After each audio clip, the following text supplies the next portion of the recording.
So I have worked with a lot of technology teams and even construction teams that are more into the deliverable and whatever you're doing and not in the person side. So how would you recommend them to start thinking about the well-being, the inclusion, and how is this shaping changes in project management teams?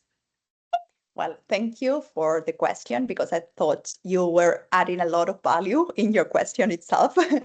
So I think in change management, as you mentioned, in the end, you're working with people, as we said. So I think it's great to embrace what you bring as a project professional. So if you're coming from a technical side, it's amazing because you can add that strength. But it's also really important to be conscious of our blind spots or the areas that we need to stretch. So I think that self-awareness piece is the main topic when you want to develop something, to really be aware of where you are good at and what's your stretch area. And some people are super clear about that because they have natural more self-awareness, because, I don't know, they have been participating in coaching processes, because they are open to receiving feedback. And some people are more defensive. So I think my kindly and humble suggestion is to embrace that aspect of we have strengths and we have opportunity areas. And if we are not clear or 100% clear on what those areas are, or even if we are and what we want to continue listening and gathering feedback, I think the opportunity to listen to our teams, to ask for feedback, not only in the performance review itself, but just finishing a call and calling and saying, do you have any feedback? Is there anything that I could have done better, different? What do you have been like thinking that could be done in a different way or more efficient way? So if you ask questions to your team, you will receive some insights on what you are doing great and what are areas. And you also build the culture to be open to feedback. I think sometimes people are defensive of feedback because the only time you will receive feedback is in the performance review. So feedback is like, oh, I'm not performing right. But if you start including that in a natural way of, well, we finished a call, what will work, what can be done different, anything, we also role model those behaviors for our people. So coming to your answer is, I think the awareness piece is really important. How we develop the awareness piece is being close to the people we work with, asking questions and listening more than we talk. I think sometimes we as human beings tend to like listening to people, but thinking on what we're going to reply. And that doesn't help us to be empathic and doesn't help us to really be understanding what is the underlying message on what we are listening. So self-awareness, listening more, requesting feedback more than only in the performance review process. And then you can build a little bit of an estimation on where you are, what's your current situation, and what are the things that perhaps you need or you want to correct or even emphasize. No, I would say that approach yourself also with a positive perspective of, well, that's my strength, but how I can build on the things where I don't feel super comfortable. So for example, for me is more the mathematical side or the number side. So I'm super aware that that's my area that I need to develop. Well, what I can do to really overcome that. And then I know what are kind of my strengths. So it's not that I don't put energy, but I know that I will be re-energized by doing that because it's my natural tendency. So yes, in summary, self-awareness, be close to your people and gather that feedback. Think about your current situation and how you want to stretch and set some performance development for yourself, like 1 or 2 areas that you want to overcome in a really natural and easy way. Because also from a change management perspective, you know that it's really hard to maintain big plans. No, that's a reason. And like New Year resolution fails. Like we put a lot of things in January and then in February, we haven't done anything and get frustrated and the year is over. So if we put some kind of tiny things that we want to overcome, it's easier. So if we want to say, well, every week I'm going to ask 1 or 2 people if we could have done something different. So I will going to finish a call and ask my people. So those things are easily achievable and helps a lot to bring that mindset of continuous improvement that we need as project professionals and as human beings. Great. I love that perspective. And while you were talking, I was recalling the two books. Like the first one is No Limits from John Maxwell, that he's very invested into highlighting your positive or your strength and developing your strength. And he gives an example of kids going to school, and parents usually put a tutor on the subjects that kids are bad at, you know, instead of putting them a tutor on the things that they shine so they can shine even more. So I love that about being aware of your strengths and developing them more. And the other one was Atomic Habits. That was a book that changed my perspective in the 1% changes. So thank you very much for that perspective and and your insight. I loved it. Amazing. Yeah. Lucila, you give so many great examples that project managers, people working on project team can use on everyday life, as you mentioned, you know, like active listening, power skills. Also, recall that PMI established like some score called NPSS, Net Project Success Score, which I think is also like a good 360 for what worked within the project, as you mentioned, that we can speak, you know, about. And is there any other suggestions for people that think that sustainability is so huge, so difficult, you know, so complicated, the things they could embed within their daily project lives? Could you give like some Yeah, suggestions? well, you mentioned like some resources and tools from PMI. So I recommend that everyone revisit the project success report. We have done that report in 2024 and in 2025. And it showcased the concept of value and also the vision for the profession that we call it MORE. That is something that we have been discussing today. So manage perceptions, own success, reassess the project parameters, and expand perspective. And there is a lot of insights in terms of how, if we approach this mindset and we really step up in our role as project professionals, there is a big correlation with project success. And also from the sustainability front, there are a lot of insights in the project success report from 2024. For example, sustainability being the higher predictor of project success. And in 2025, that research went deeper, and we highlighted the benefits of integrating the three pillars of sustainability. So the environmental, the social, and the economic or business dimension. And it shows that NPSS that you were referring to, so the net promoter or the satisfaction of the project, is so much connected to sustainability. So projects that have a clear vision and integrate sustainability in their KPIs and ways of working have an increase of 90 points. But only 4.3% of projects are really integrating the three dimensions of sustainability. So in a way, it's a big call to action of us to say, well, if sustainability is connected to performance and project success, and we're only doing it in a 4% of the cases, the gap is huge. So we need to help the project professionals to raise awareness about the importance of doing it in a sustainable way, because of course it's the right thing to do. We need to elevate every project, as my background says, but also it's an indicator of business performance. So to your question, resources, the project success report 2025, and also go back to the 2024, because there are a lot of insights for project professionals and also a lot about sustainability. As you said earlier, the PMBOK 8 has sustainability as the key areas of a project. So again, and then we have PMI and GPM resources for free.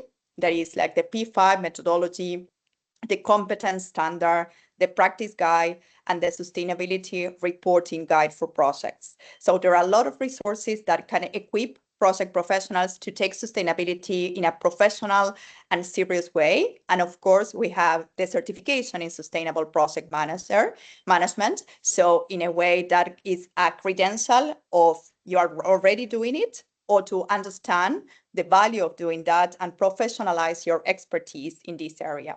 So there are a lot of resources. Of course, then the chapters are doing things and study groups, but I would suggest that the project success report and the PMI GPM ecosystem that you can find in the website and the certification to go more in detail and in depth are the things that I will suggest. Amazing, thank you so much. So if people don't know where to go now, they have everything, like the guide and the guidance. That's amazing. Exactly. Yeah. You really nicely mentioned that it's not enough to include one pillar of sustainability. Even with my company, we just updated our project prioritization criteria. And one of the criteria is also if the project meets only one, two, or all three pillars. And it's also, based on the prioritization if the project is going to get more scores. Also, what we did with our company, we started to also calculate the CO2 emissions within the business case, and also to check at the end of the project if we met those goals. So I think there are like so many tools and techniques, even like within the big Fortune 500 company reports. They count not only like CO2 emissions, also like water withdrawal, also how many let's say women are there with the top management positions, and like so many tools that you can basically count and embed the sustainability, right? And for you, which of these kind of tools, besides CO2 emission calculation, because I think that's quite common, which is the one that you noticed is on top of the priorities within the companies that you have studied or you work with? Yeah, well, I would say, and I can be biased because I love this tool that is the P5 that I referenced to. So the P5 also brings the United Nations Sustainable Development Goals to life. And it's a really easy and practical way for project professionals to close that execution gap that I was referencing before. So many organizations said, key priority, sustainability matters to us, but how we make it practical, how we make it real at the project level. I think the P5 equips us with this opportunity to really connect sustainability to our project objectives. So it's divided in people, planet, and prosperity, and connects the process and the product of our project. So we have, in a way, 49 elements, and the combination provides 245 different ways of measuring and managing sustainability. Of course, we don't need to do it all, because when I said this, some people say, oh, wow, I don't want that much, it's a lot. But it's up to the project professional to identify the priority and set those goals that then you can track and measure. And a lot of organizations are using this tool, so the project professionals can help to build that sustainability report and the ESG requirements and all the compliance aspect that we were talking before in a way that is natural for the project professionals to say, well, this is the accountability that we are setting for our projects. And sustainability is not something that we measure at the end. It's how we start the business case, how we plan our project, how we manage it intentionally. And of course, when we close it, we measure as well. But it's thinking about sustainability at the heart of everything that we do, rather than an add-on or more work. It's how we do things in a different way that doesn't bring more work to us, but is more efficient and more resilient and more intentional. I love that. Right now, we're transitioning president in Honduras. He's going to become the new president on Tuesday. He's going to receive his band and everything. So I want to ask you a question. How would you sell to a president or to a government the importance of including sustainability within all the, like, part of a country, part of a country's vision, that might not be just the regulation part, but how would you make them to think that is something that they need to start doing now? Because if they don't start now, they will never ignite real change. So Yeah. how would you sell it to them? I will interrupt a bit. Alejandra knows the president, so now she's Yes. asking a tricky question that she was suggesting the Great. president. Yes, I will show So- him this podcast. So Oh, perfect. And I'm from Argentina, so I can also connect with you later and we can discuss in Spanish some additional things. But great. I think in general, when we want to sell an idea, we need to come back to the concept of managing perceptions. What mattered to the people that we are talking to? And I really like this model of thinking, what is that we want our audience or this person to think, feel, and do. So the mind, like the thoughts and the statistics and the benefit for the organization or for the government, the more emotional side, and then the action piece. What is the call to action? So every time I need to develop a presentation or to prepare for a message, I try to think in those 3 layers. Sometimes I dial something up, sometimes I dial something down, but it helps me a lot to structure my message. So I think if we were thinking of a president or a politician really senior, I think probably what matters to this person is what other countries are doing, who is leading the way, what are the countries that matter the most. And I would say that, for example, China, that, as you know, is one of the top countries in the world and in the economy, they have not only annual plans for the government, but a long-term or medium-term perspective of their plans. And in this year, like plan that I think is for the next 5 years, sustainability is a high priority. So I would suggest that perhaps one of like the preparation for your conversation is to Google that plan and to really connect your positioning of sustainability as looking like China is shaping the economy of the world. And in the medium term plan, sustainability is a higher priority. And then that priority set at a governmental level influence organizations. So all the country is moving towards that direction. So I think looking at who is leading in certain area helps a lot the leaders to say we need to kind of follow that steer. So I will go a little bit in detail on what that plan looks like. And then for sure, Alejandra, we can connect and I can help you build a case on why, how kind of like the project profession can support and so on. But I will use that kind of visionary thinking because probably for leaders that matters a lot. Yes, thank you so much. Yeah, it a few years ago when I worked in the government in Honduras, I worked in a social development institution, and we had a vision plan for 12 years for the country. So it was really interesting how all governments complied into that vision plan. So it would be interesting to have a new vision plan, and that is one of the things that I would love to pursue during this time. So it's really interesting. So and I think that what you were sharing too is important for project managers as leaders to use this methodology too, to think about what the people are thinking, what they're feeling, and in the end, what we want them to do. I think that process is applicable to gaining or selling to whoever you want to sell. So Gabriela, I don't know if you want to deep dive into something else.